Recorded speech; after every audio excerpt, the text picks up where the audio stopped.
안녕하세요. 반갑습니다. 이선배입니다. 자, 오늘은 3-1-11강입니다. 사회복지 정책 과정에 대해서 수업을 들어가도록 하겠습니다.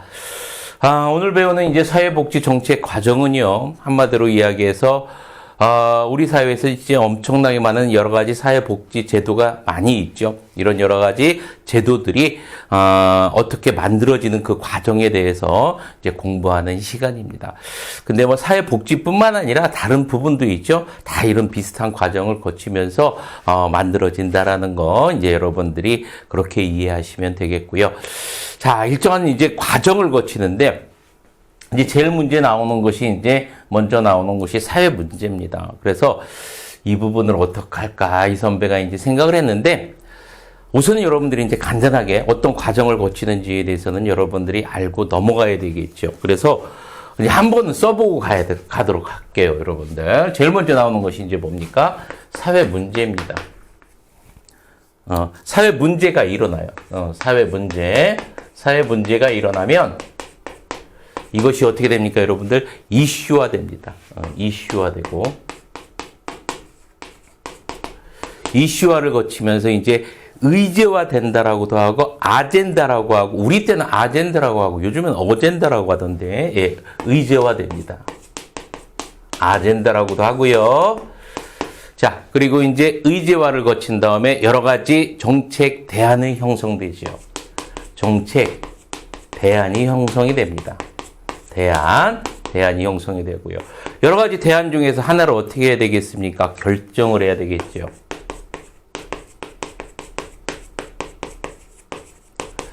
자, 정책을 결정했으면 어떻게 돼요, 여러분들? 집행한 다음에 이것이 잘 됐는지 안 되는지에 대해서 판단해야 되겠죠. 평가를 합니다. 이 과정이 뭐예요, 여러분들? 사회복지 정책 과정이에요. 사회복지 정책 과정. 간단하게 이제 다시 한번 살펴보도록 하겠습니다. 사회 문제. 현재 우리나라의 사회 문제는 뭐가 될 수 있습니까, 여러분들? 이 선배가 생각하기에는 가장 큰 건 역시 저출산 문제이겠죠. 그죠? 아니면은 이제, 나이가 이제 이 선배 정도 있는 분들 같은 경우는 이제 연금 문제, 이런 문제들이 이제, 관심이 있겠고, 이런 것들이 이제 사회 문제들입니다. 이런 사회 문제들이 이제 여러 사람들한테 공통 관심사로 떠올라요.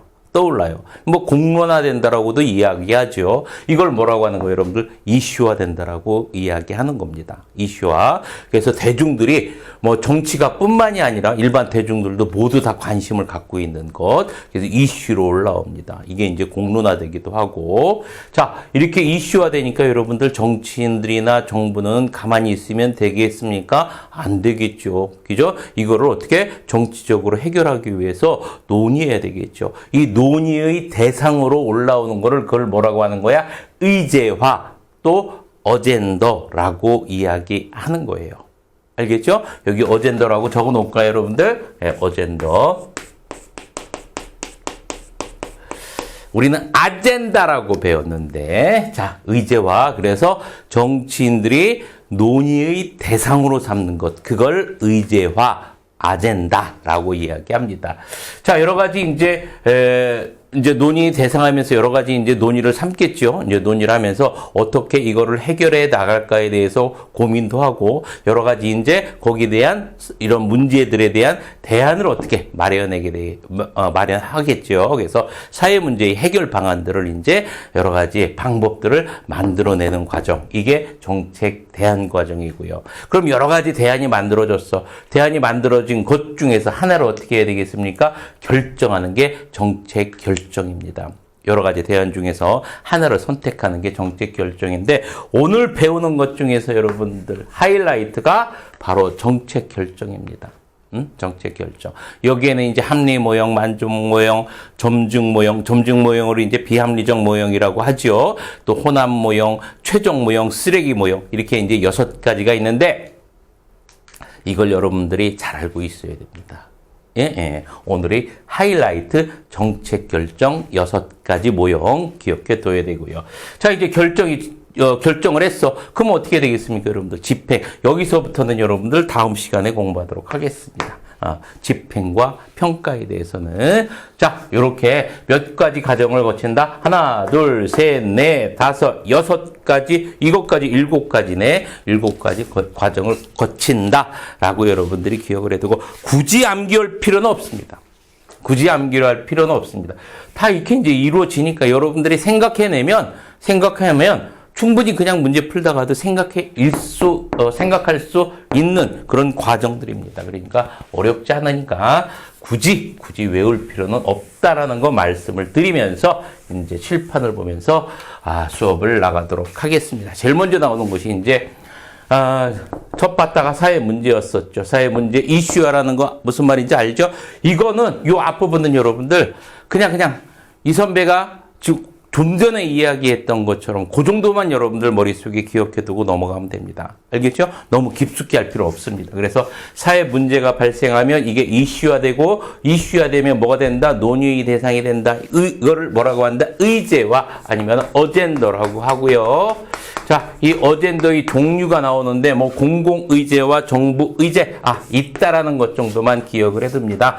대중의 논의의 대상으로 삼는 사회 문제를 공공의제라고 하고요. 정부가 논의의 대상으로 삼는 거를 그거를 정부의제라고 한다라는 거는 여러분들이 이렇게 그냥 봐두고 자, 뒤로 넘어가서 자, 그리고 두 번째 의제화의 유형에는 외부 주도형과 동원 모형과 내부 접근 모형 요 세 가지 있다라는 것 정도만 읽고 넘어갑니다. 굳이 암기할 필요는 없습니다. 만약에 나오면 어떻게 해요?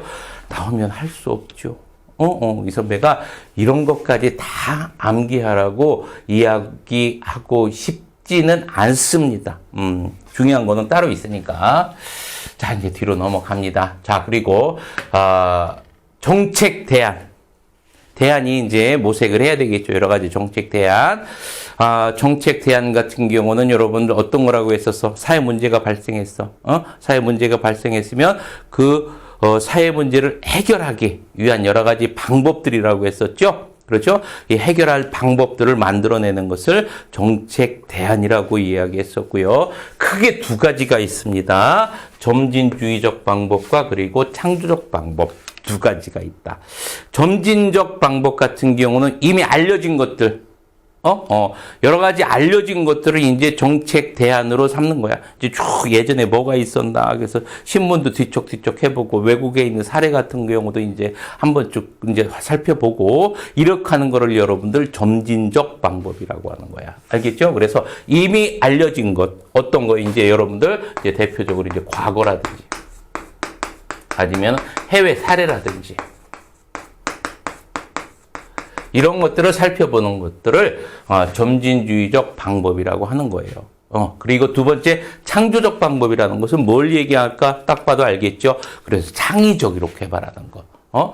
창의적으로 이제 새로 이제 개발해내는 걸 창조적 방법이라고 합니다. 그래서 과학적 이론과 모형으로 이제 모형을 활용해서 만들기도 하고요. 그리고 이제 주관적, 직관적 방법에 의해서 만들어내기도 합니다. 이렇게 정책 대안 개발 방법에는 점진주의적 방법과 창조적 방법이 있다라는 것까지 여러분들이 정리를 해두면 되겠지요.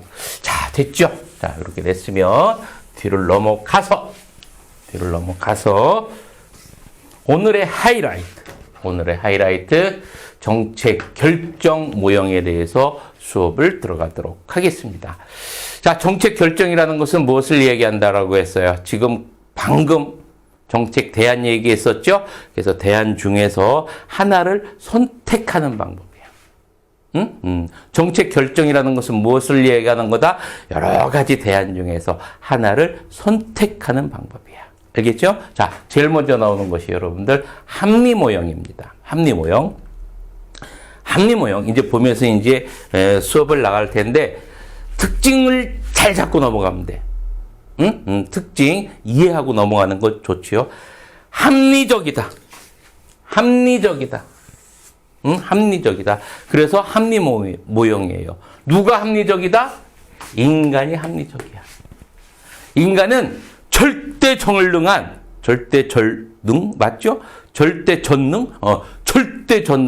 인간이야.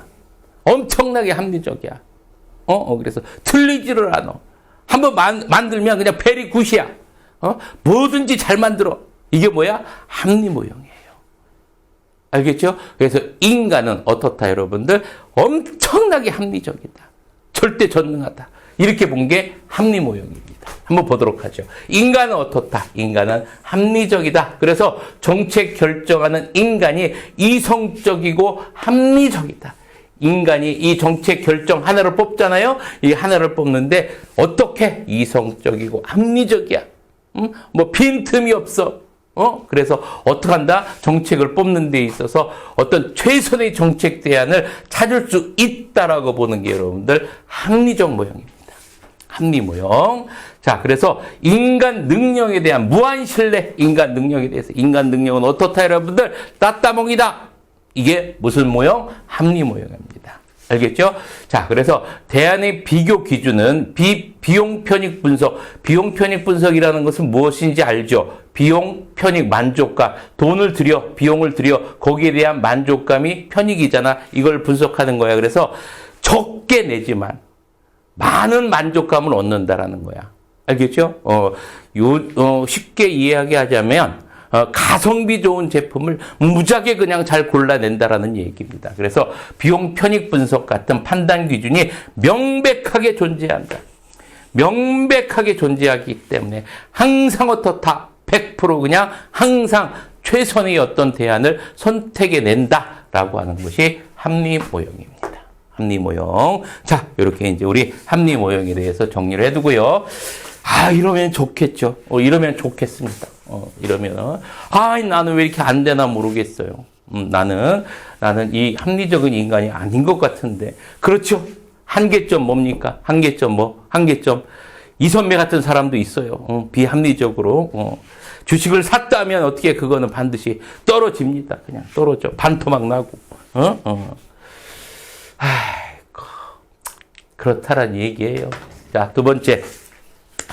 만족 모형입니다. 만족, 마치와 시몬이 했는데, 이거는, 살아보니까, 그렇지만 않은 것 같아요. 인간이라는 게 또 흠집이 있고, 좀 그래요. 그리고 주변 또 이제 여러 가지 일들이 있으면은, 그런 것들에 좀 영향도 좀 받고, 그래서 완벽하지는 좀 못한 것 같아요. 그러니까 이제 정책 대안이나 이런 거 하나 뽑을 때 어떻게 해요, 여러분들? 가끔가다 실수도 하고 그러지요.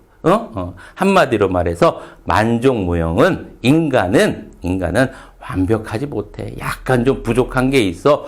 제한적 합리성입니다. 인간은 어떻다? 제한적 합리성이야. 그래서 약간 좀 모질란 얘기입니다. 그래서 인간은 제한된 능력을 갖고 있어요. 그리고 환경으로부터 완전한 합리성을 가진다고 보지 않는다. 한마디로 말해서 환경의 영향을 받는다라는 이야기죠. 이러다 보니까 여러분들 항상 합리적인 선택을 할 수 있을까 없을까? 없습니다. 알겠죠? 주변 환경의 영향을 받는다. 그래서 인간은 어떤 제한된 정책 대안을 선택한다라는 얘기입니다. 제한된 정책 대안을 선택한다라는 이야기는 한마디로 이 얘기해서 어떻게 한다? 가끔 실수도 한다라는 얘기죠. 알겠죠? 네, 그래서 모든 정책에 대해서 선택하는 데 있어서 그 정책이 가져올 그 결과에 대해서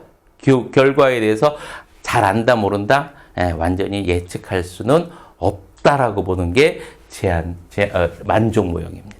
알겠죠? 그래서 만족 모형 하면 여러분들이 머릿속에 기억해두고 넘어가야 될 게 뭐예요, 여러분들?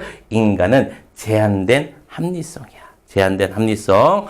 자, 이렇게 머릿속에 정리를 해두면 되겠고요. 자, 그리고 이제 세 번째 점증 모형입니다. 이거는 옆에다가 이선배가 적어놨죠. 비합리 모형입니다. 인간은 어떻다? 비합리적이야. 비합리적이야. 앞에 배웠던 뭐와 정반대입니까, 여러분들? 합리 모형과 정반대지요. 그렇죠? 그래서 인간이라는 동물이라고 얘기할 뻔했네요. 인간은 올바른 정책 대안을 선택할 수가 있어 없어? 없어. 알겠죠? 그러니까 어떻게 해야 돼요, 여러분들? 올바른 정책 대안을 할 수가 없으니까 과거에 이제 정책 같은 거 이제 있었던 것들이 있죠? 예, 그 중에서 이제 지금이 이제 여론의 향방을 보는 거야. 여론의 향방을 봐서, 지금의 여론이 이 A라는 어떤 정책을 더 선호하는 것 같아. 그러면 그거 따라간다는 얘기입니다. 그거 따르는 거야. 그래서 현재 여론의 향방에 따라서 정책을 고른다. 그게 뭐예요, 여러분들? 점증모형이에요. 이해되셨죠? 포인트는 뭐예요, 여러분들? 현재 여론의 방향에 따라. 알겠죠? 과거의 정책을 적절하게, 점증적으로, 수정해서 사용하는 게 점증적으로 수정해서 사용하는 게 점증 모형이란 이야기입니다. 점증적으로 수용한다. 어떻게 하든 이 선배는 지금 엮으려고 하고 있습니다. 여러분들이 어떻게 하면 좀 외우기 편할까? 그래서 점증적으로 수정한다. 점증적으로. 그래서 과거였던 정책을 새로 만들어내고 뭐 이런 것들도 아니야. 과거의 정책 중에서 어떤 거 현재 이제 여론들 국민들이 바라는 것들을 이제 다 이제 거기에 이제 맞춰서 해주는 거예요. 그래서 그걸로 어떻게 또 이제 여론들이 방향에 따라서 좀 더 이제 수정하고 이러는 거를 점증 모형이라고 점증 모형이라고 합니다. 자, 점증 모형의 특징을 한번 살펴보도록 하죠. 인간은 어떻다? 비합리적이다. 인간이 비합리성을 전제로 하고 있습니다. 점증적 과거의 좋은 정책을 여론의 반응에 따라 약간씩 수정 보완, 점증적으로 수정 보완하는 보완하는 수준으로 결정한다라는 얘기겠고요. 또 여론의 지지를 얻을 수 있는 정치적 합리성을 중요한다. 뭐가 중요시 있습니까? 지금 여론이 중요시 되죠. 여론의 향방에 따라 정책이 달라집니다. 솔직히 우리나라에 이런 거 많이 있죠, 지금. 그렇죠? 어떤 국가의 미래를 위해서 아니면 발전을 위해서 이러는 게 아니라 어떤 여론의 향방에 따라서 이제 좌지우지되는 그런 경우가 많이 있습니다. 그죠? 자, 한계점은 현상 유지의 위주의 문제 해결 방식에만 몰입한다. 그렇죠? 현재 어떤 여론, 국민들이 원하는 것들만, 그것만 이제 약간씩 이제 근본적인 치료를 아니고, 이제 약간씩 이제 빨간 약들만 이제 약간 발라주고, 이런 정도로 해서 이제 끝내는 것들이죠. 이게 무슨 모형? 자, 세 번째, 점증 모형입니다. 자, 점증 모형까지 됐고요. 자, 뒤로 넘어가서.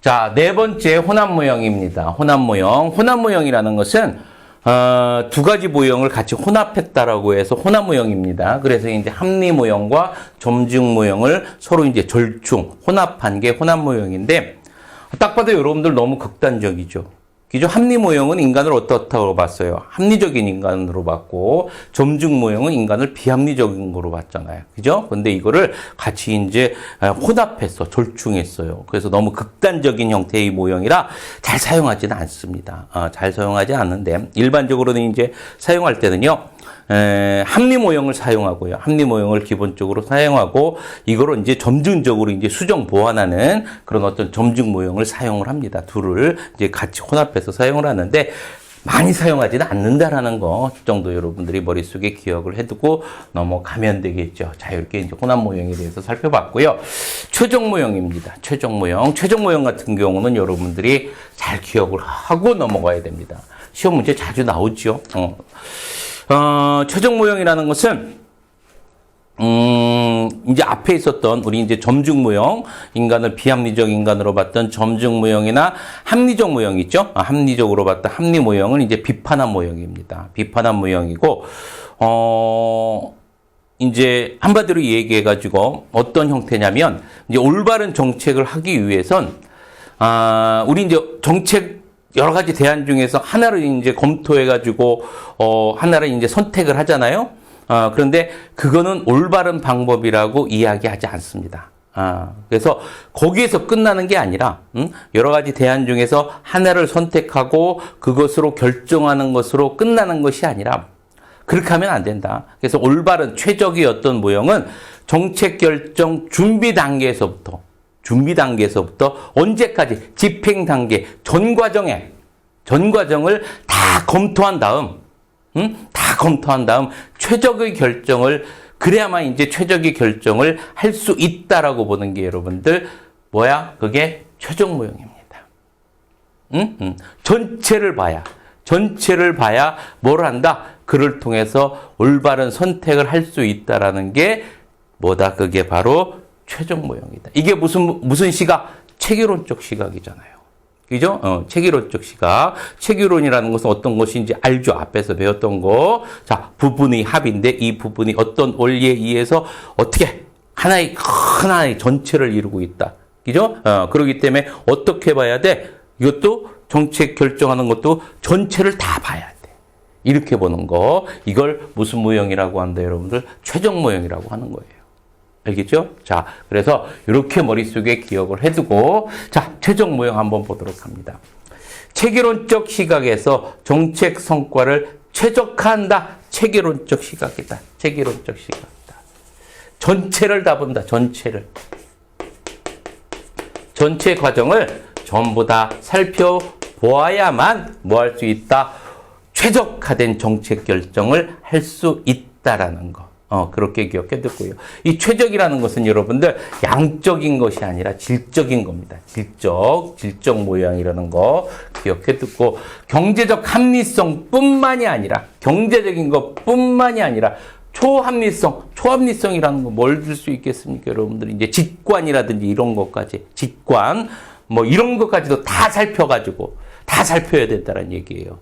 그래서 경제적인 것뿐만이 아니라 초합리성까지도 전부 다 살펴서 만들어야 된다, 선택해야 된다라는 이야기겠고요. 비용 최소화와 편익 최대화, 이건 앞에서 얘기했던 것과 똑같습니다. 가성비 가장 좋은 거 고르는 거. 알겠죠? 이렇게 비용을 최소화하고 편익은 최대한다. 최소 비용으로 최대의 효과를 누려야 된다. 철저한 경제 원칙이죠. 자, 이렇게 이제 최종 모형 한번 봤는데 어떤 내용인지 이해는 되셨죠? 자, 이제 한계점 보도록 하겠습니다. 자, 신비주의에 빠질 가능성이 높다. 신비주의에 이게 전체를 다 봐야만 이게 가장 올바른 것이다. 라고 꼭 이야기할 수는 없다라는 얘기입니다. 그래서 신비주의에 빠질 가능성이 크고요. 초합리성이 구체적인 달성 방법이 명확하지가 않다. 초합리성 앞에 얘기했죠. 경제적인 합리성뿐만이 아니라 초합리성도 살펴봐야 되는데 이 초합리성에 대해서 구체적인 방법에 대해서 이야기하지 않았습니다. 알겠죠? 그래서 초합리성이 구체적인 달성 방법이 명확하지 않다라는 거 기억해 두고요. 자, 그리고 이제 디귿 정책 결정에 있어서 사회적 과정에 대한 고찰이 불충분하다라는 이야기입니다. 사회적 과정 같은 경우도 충분히 살펴봐야 되는데 그렇지 않다라는 이야기입니다. 자, 이렇게 해서 이제 최종 모형까지 여러분들 한번 쭉 살펴보았습니다. 자, 이렇게 봤고요. 자, 그리고 6번째 쓰레기통 모형을 보도록 하겠습니다. 쓰레기통 모형. 이름을 참 희한하게 줬죠. 쓰레기통 모형. 여러분들이 이제 이 이론에 대해서, 이 모형에 대해서 이제 한번 좀 보면, 왜 이렇게 쓰레기통 모형으로 이름을 주었구나라는 거는 이해할 수 있을 겁니다. 우리 쓰레기통 보면 어떻습니까? 별거 다 들어있죠. 별거 다 들어있단 말이야. 자, 그런데 별거 다 들어있는데 있죠. 쓰레기통 안에는 별거 다 들어있다라는 게 이제 전제가 돼야 돼요. 자, 있는데 정책 결정하는 데 있어서 있죠. 정책 결정하는 데 있어서 이 쓰레기통에 있는 여러 가지 것들이 우연히 이제 서로 간에 결합을 해. 우연하게 이제 뒤죽박죽 있던 것이 우연한 기회에 이게 어떻게 돼? 서로 만나게 돼. 합쳐져. 이렇게 해서 정책은 만들어진다, 결정된다라고 보는 게 쓰레기통 모형입니다. 좀 이상해? 한편으로는 이 선배는 이해가 돼요. 이거 보면서.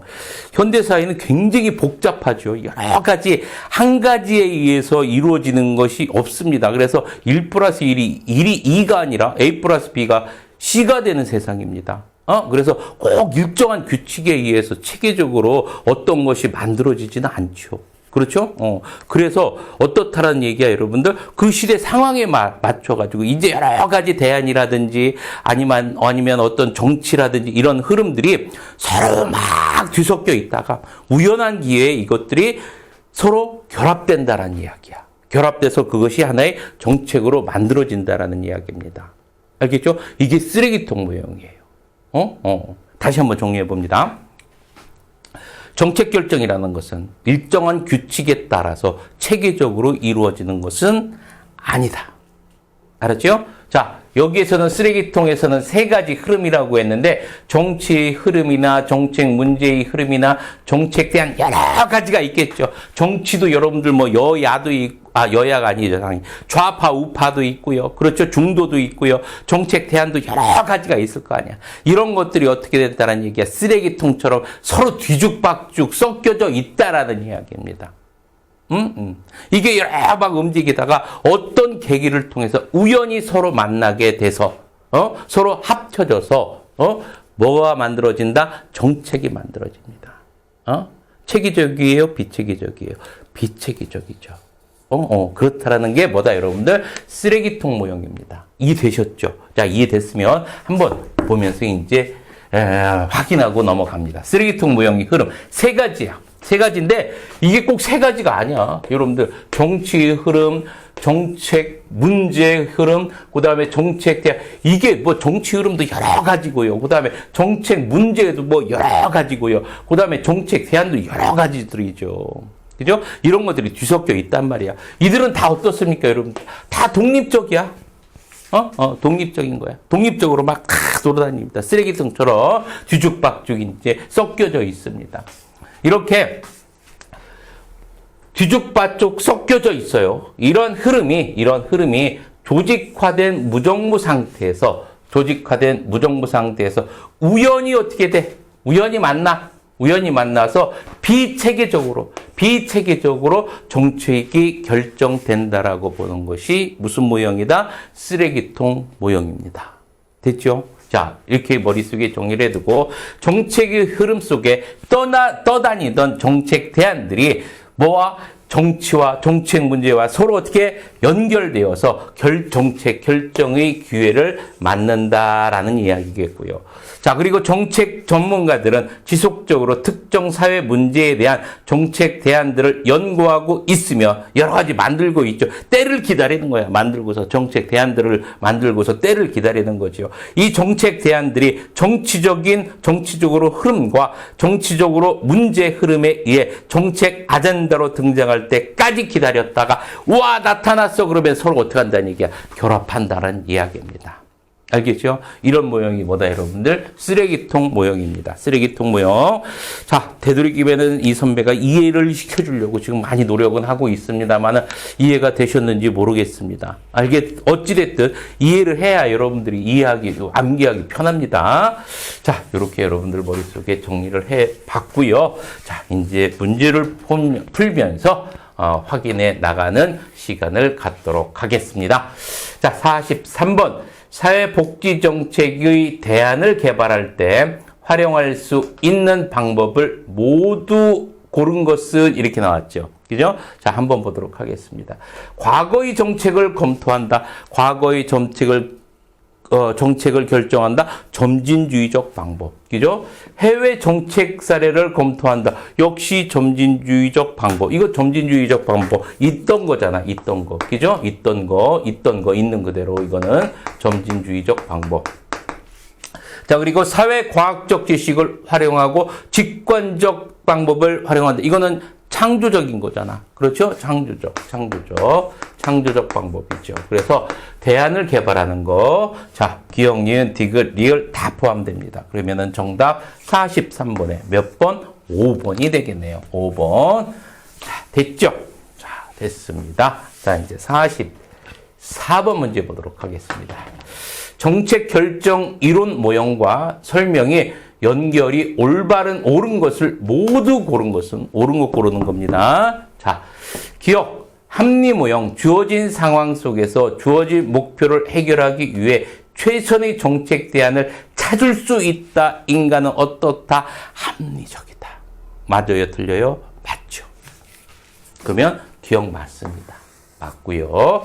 자, 니은 만족 모형 봅니다. 합리 모형보다 혁신적이고 진보적인 정책 결정이 이루어진다. 합리 모형보다 어때요? 여러분들 만족 모형 같은 경우는 합리 모형보다 반혁신적이고 진보적인 게 아니라 보수적인 정책이죠. 진보적인 게 아니라 보수적. 이걸로 노란 걸로 할까? 네, 보수적인 정책 결정을 하는 것이 만족 모형입니다. 자, 그러면은 이유는 틀렸네요. 자, 틀렸고요. 최종 모형 봅니다. 체계론적 시각에서 정책 성과를 최적화하려는 정책 결정 모형이다. 맞죠? 최종 모형은 어떻다? 체계론적 시각 관점이다라는 거. 자, 그러면 디귿 맞고요. 자, 리을 점증 모형입니다. 반이성적은 아니죠. 비합리적 경제적 합리성과 초합리성을 바탕으로 하는 질적 모형이다. 경제적 합리성과 그리고 초합리성을 바탕으로 하는 질적 모형은 점증 모형이 아니라 무슨 모형이다, 여러분들? 최종 모형이다. 자, 그러면 맞는 게 몇 번? 기억 디귿이 되겠네요. 기억 디귿. 자, 정답 44번에 몇 번? 2번이 되겠습니다. 2번.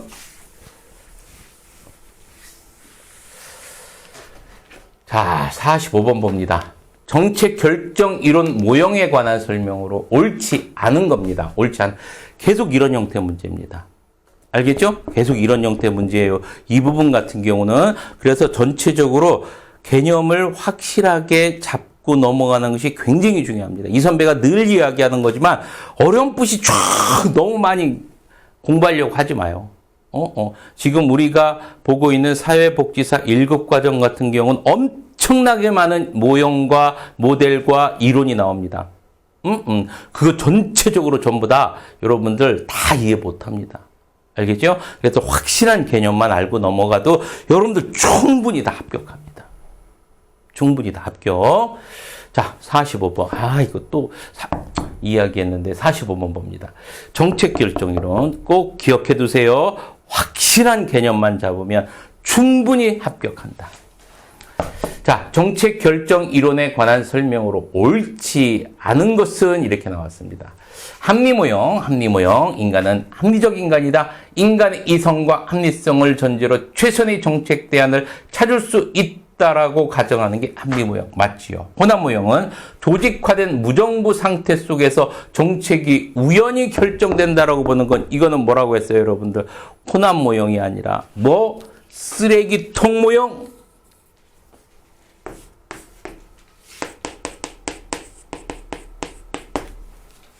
그죠? 자, 3번 봅니다. 그럼 2번 정답 나왔네. 옳지 않은 것은 2번 나왔고요. 자, 3번 봅니다. 체계론적 시각에서 정책 성과를 최적화하려는 정책 결정 모형, 최종 모형. 딩동댕. 만족 모형. 사람은 자신의 제한된 능력, 환경적 제약으로 모든 대안이 초래할 결과를 완전히 예측할 수 없다. 만족 모형. 점증 모형. 과거의 정책을 약간 수정한 정책 결정이 이루어지고 여론의 반응에 따라 정책 수정을 반복한다. 맞습니다. 자, 그러면 45번의 정답은 몇 번? 2번이 되겠죠.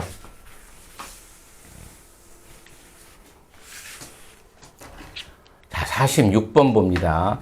킹돈이 쓰레기통 모형에 관한 설명으로 옳은 것을 모두 고른 것은 옳은 것 모두 고르는 거라네요. 자, 기억 정책 결정은 조직화된 상태에서 나타나는 몇 가지 흐름에 의해 체계적으로 이루어진다. 딱 봐도 틀린 거 나오죠. 그렇죠? 자, 정책 결정은 조직화된 무정부 상태에서 혼란 상태에서 나타나는 몇 가지 흐름에 의해서 체계적이 아니라 비체계적으로 이루어진다. 기억 틀렸습니다. 그죠? 자, 그리고 니은 봅니다. 정치 흐름, 문제의 흐름, 정책 대안의 흐름이 각각 따로 존재하며 그 과정의 참여자도 다르다. 다 독립적으로 운영된다라고 얘기했었고요. 정책의 흐름 속에 떠다니던 정책 대안이 연결되어 정책 결정의 기회를 맞는다. 맞지요. 정치의 흐름 및 문제의 흐름 각각에 의하여 또는 이들이 결합에 의하여 정책 아전대가 결정된다. 자, 그러면 기억만 틀리고 나머지 다 맞았네요. 기억 틀리고 나머지 맞았으니까 니은, 디귿, 리을 46번의 정답은 4번이 되겠습니다. 됐죠? 자, 됐고요. 이제 47번 보도록 하겠습니다. 정책 결정 모형 중 드로우가 제시한 최종 모형에 관한 설명으로 옳은 것을 모두 고른 것은 21의 문제입니다. 합리 모형과 점증 모형의 단순 혼합이 아닌 정책 성과를 최적화하려는데 초점을 둔다. 맞죠? 자, 그리고 합리적 요소와 초합리적 요소를 다 고려한 질적 모형이다. 정확하게 맞췄고요. 초합리성의 구체적인 달성 방법에 대해서는 명확한 설명이 어떻다라고 했습니까? 제시되지 그럼 틀렸네? 제시되었다가 아니라 제시되지 않았는데 디귿 틀렸고요. 그리고 리을 정책 결정을 체계론적 시각에서 파악하였다. 맞고요. 자, 그리고 정책 결정 과정에서 실현 가능성이 낮다라는 비판을 받습니다. 디귿만 틀렸네요. 그러면은 기억, 니은, 리을, 미음. 기억, 니은, 리을, 미음. 예, 47번의 정답은 3번이 되겠습니다. 그죠? 자, 여기까지 이제 문제를 다 풀어봤습니다. 여기까지. 문제를 풀어보니까 좀 어떤 것 같아요, 여러분들? 좀 자신감 좀 붙죠? 내용은 조금 어렵다라고 생각이 들지만, 문제를 풀어보니까, 그렇게 어렵게는 문제가 안 나오는구나, 이렇게 생각이 들 겁니다. 여러분들 사회복지사 1급 문제는 있죠? 계속 또 얘기합니다. 기본적인 개념만 여러분들 잘 정리하고 넘어가면 충분히 점수가 있죠? 합격 점수는 충분히 넘습니다. 충분히 넘습니다. 그것만 해도 여러분들 엄청나게 많은 양이에요. 여러분들 8개 과목 중에서 기본적인 개념만 여러분들 정리해 가도 엄청나게 많은 양이야. 암기할 거 엄청나게 많은 거예요. 그것도. 너무 깊숙하게 들어가지 마세요. 여러분들. 하다가 포기합니다. 잘못하다가. 이 선배가 가르쳐 주는 정도만 여러분들 머릿속에 넣고 시험장에 가도 충분합니다. 자, 여러분들 고생하셨고요. 자, 파이팅 하면서 이 시간 마치도록 하겠습니다. 자, 파이팅!